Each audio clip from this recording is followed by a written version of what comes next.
Welcome to the Nonprofit Founders Club, where founders who have said, I have my 501c3, now what?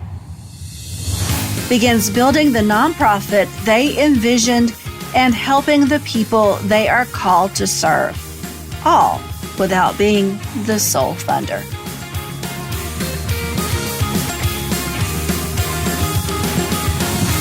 Welcome to the Nonprofit Founders Club. This month, we are starting a new two-part series where we are exploring your first appeal, also known as a fundraising letter. We will talk about what one is and how to write one. The end of the year is the best time to ask for money. At the time of release, what we are discussing in the next 2 weeks will be very useful since we are approaching the end of the year. I was a board member of a new nonprofit when the concept of an introduction appeal letter came to me. Getting donations was something that was now on our list of challenges. I had been in a large nonprofit where we sent out appeal letters, and my letters normally received $80,000 per letter. So using the start from within and moving out principle and my track record of writing appeal letters, the board decided to send out letters. The typical fundraising letter I was accustomed to writing didn't make sense for the new organization. There were no impacts or client stories to tell, the things that I always used. So, how do you write an appeal letter for a new organization? This type of fundraising letter is what I call an introduction appeal letter. So, what is an introduction appeal letter? Well, an appeal letter is also known as a fundraising letter. You'll hear those interchangeably. Its purpose is to raise money for a nonprofit organization. An introduction appeal letter is a type of appeal letter that serves 3 purposes. Number 1, introduces the nonprofit and founder's vision. 2, raises money for the organization. And 3, raises awareness of your organization among your sphere of influence. And we'll go deeper into these purposes later. So what are the benefits of an introduction appeal letter? An introduction appeal letter is one low-cost strategy that a new nonprofit can use to raise money. It helps founders open up funding beyond themselves and the board. An introduction appeal letter is a way to grow your donor list, and growing your fundraising list should be a top priority. It is the foundation of fundraising. An introduction appeal letter also raises awareness among your sphere of influence. So how do we use an introductory appeal letter specifically? Well, it is part of the start from within and work out principle. In this basic fundraising principle, we start with those closest to you and move outward to people you don't know. A letter can be a good way for founders to get comfortable with asking for money. So, let's talk about the 3 purposes. First, this is a raise awareness purpose. You're going to raise awareness among the people most likely to give to you at this stage. One of the first things an introduction appeal letter does is introduce your organization to the friends and families of you and your board. This helps bring awareness to those closest to your organization that your organization exists. Now, you're going to cast your vision. Since you probably don't have client stories or impact stories at this point, you will need to cast your vision. It gives your donors something to support with their wallets. Donors like to give to specific things. Your concrete vision is that specific thing at this stage. So spend some time honing your vision. A founder's passion is contagious.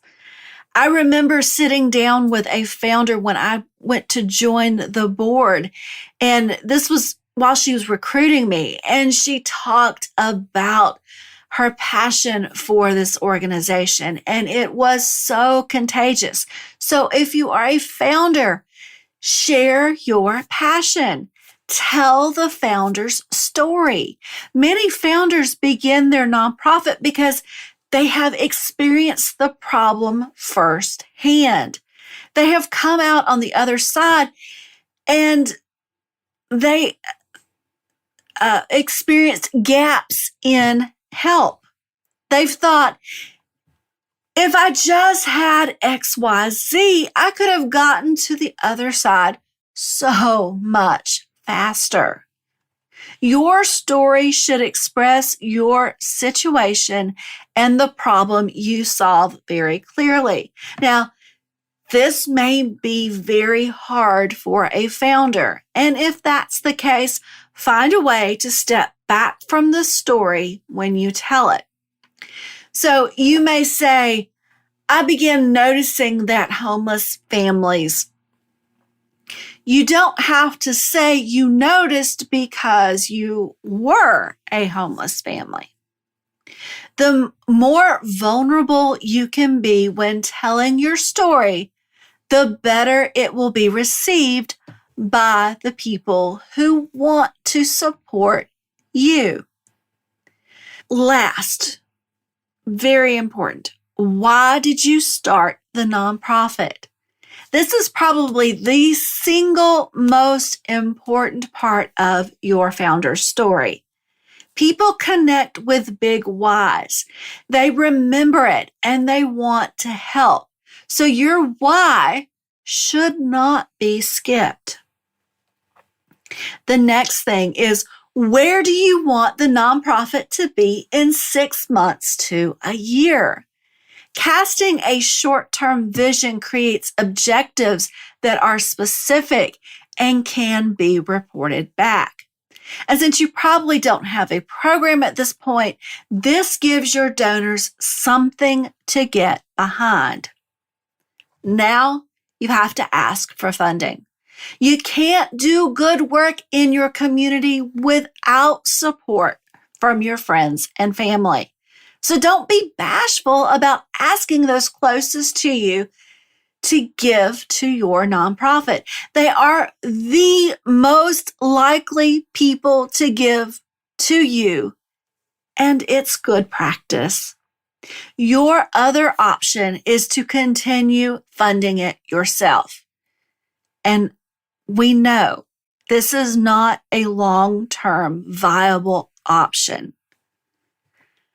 All right, so why does an introductory appeal letter work? Well, first, you take time to explain your vision. Your vision is what you have going for you right now. Bring people into a world that only your organization can make possible.